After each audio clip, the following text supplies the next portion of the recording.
বোলপুরে কোথায় থাকিস? ভাঙা মেলটার কাছে। যাওয়া কিংবার আসার কালে চিনদের রয় কাছে সে আপে কালো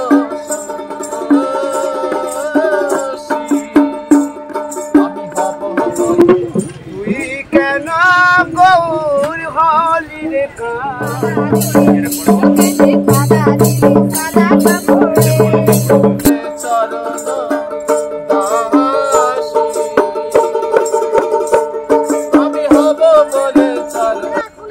সোনাঝুরির হাট বা শনিবারের হাট বা খোয়াইয়ের হাটে দেখতেই পাচ্ছ। ঘুরে তো তোমাদের দেখাবোই, প্রাইসও বলবো, আর আমরা কি কিনছি সেটাও তোমাদের দেখাবো। চলো সঙ্গে থাকতে হবে।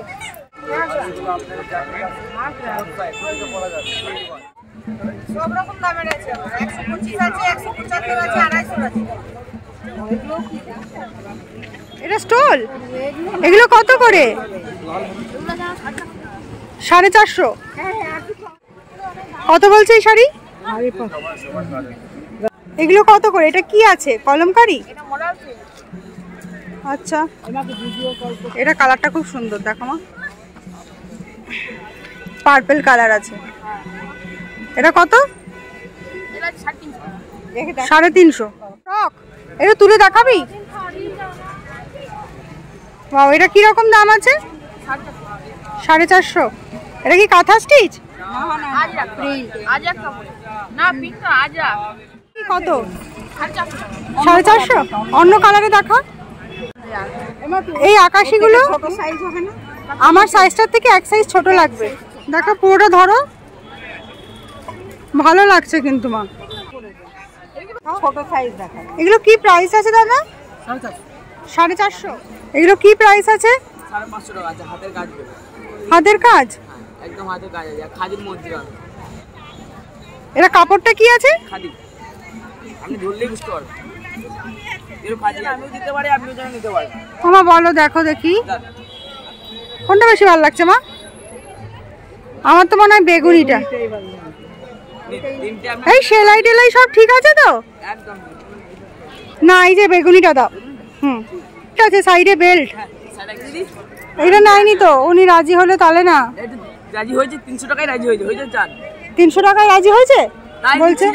মার্কেট নেই, 300 টাকায় দিন না। দেখি খোলো, দেখি এটা একটু দেখে নিই। হ্যাঁ দাম দিদি, আপনি 100 বার একবার কেন? হ্যাঁ ভালো হবে। কি পয়লা বৈশাখ, এই হাটে এসে কি নেবে আর কি নেবে না সেটাই মানে একটা ভাবার বিষয়। যা দেখবে সবই পছন্দের, সবই ভালো লাগার। তবে হ্যাঁ, এখানে কিন্তু অবশ্যই বার্গেনিং করতে হয়। 160, 260। এই যে এইটা কত করে? এটা কিরকম প্রাইস আছে?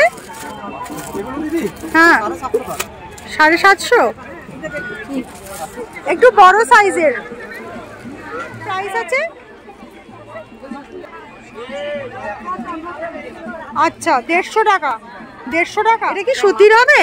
এটার মাপটাও ঠিক আছে? মাপ ঠিক আছে। এখানে সব রকমই সাইজ পাওয়া যায় তাই তো মোটামুটি? এটা কত সাইজ আছে? কি বলে? মধুবনী। দাদা এটা কত করে গো? 120। তাহলে দাও, আমার সাইজ একটা দাও, কিছু কমাবে না? আচ্ছা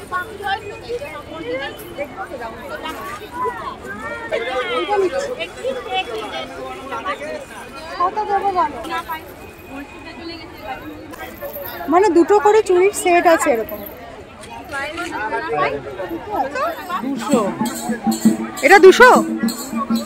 হাতের ওই বড়টা কত? 180। বারবার একটাই কথা বলবো, বার্গেনিং না জানলে এখানে কিন্তু কেনাকাটিতে ঠকে যাবে। যতক্ষণ সূর্য আলো থাকবে। আর কি কি বার বসে? এখন এভরিডে। এভরিডে বসে মানে শুধু শনিবার বসে এরকম ব্যাপারটা নেই? রবিবার মানে সোম থেকে রবি সারা বছরই কি এরকম বসে?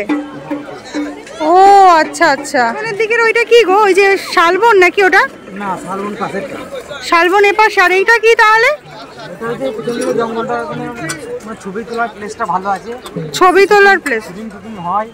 আচ্ছা, আর তারপরে মাঠ, তারপর আদিবাসী পাড়া পড়বে। মাঠ তারপর আদিবাসী পাড়া। কুর্তিটা কত? 320। ঠিক আছে, এটা আমার লং আর হবে না, আমার হবে না। গ্রাউন্ড, তাই তো? খুবই সুন্দর আজরাক প্রিন্ট। হ্যাঁ, আর বললে যে বাউল প্রিন্ট এটা? হ্যাঁ, এটা বাউল ড্রেস করেছে। আচ্ছা, বাউল ড্রেস, প্রিন্টটা আজরাক। হ্যাঁ, এটা যে গুরজারি, এর কালার মানে মোটামুটি এটা গুরজারি, বুঝলেন? এই গুরজারি কালারটা এটা বেশি দিন থাকে না। আচ্ছা, এটা যত কাটবেন তত না কালারটা বেশি।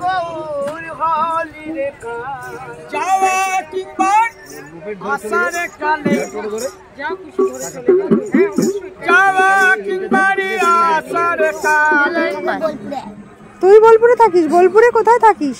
ভাঙা মেলটার কাছে। কোথায় থাকিস? ভাঙা মেলটার কাছে। ভাঙা মেলটার কাছে। আর এটা কি সেজেছিস?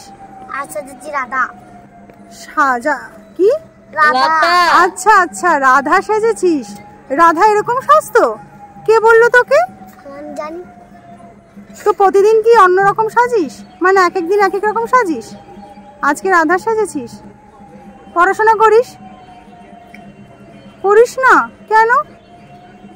আর তুই?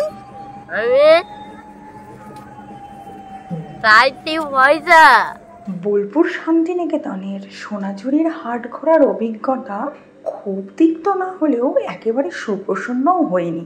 তার একটাই কারণ, বার্গেনিং না করলে পুরো ডাহা ঢোকে আসতে হবে। জিনিসের দাম অতিরিক্ত বেশি। সোনাঝুরি হাটের একদম গায়ে লাগোয়া শিল্পী হাট বলে নতুন আরও একটি হাট কিন্তু গজিয়ে উঠেছে।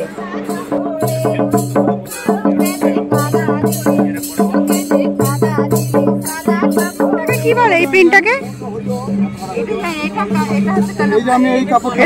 কবিগুরুর সময় কিন্তু এই হাটের কোনো অস্তিত্ব ছিল না। সোনাঝুরির হাট আজ প্রায় 20 বছর ধরে অনুষ্ঠিত হয়ে চলেছে শুধুমাত্র শিল্পীদের তাড়নায়। আজ তবে আসি, খুব তাড়াতাড়ি দেখা হচ্ছে বোলপুরের অন্য কোনো ভিডিওতে।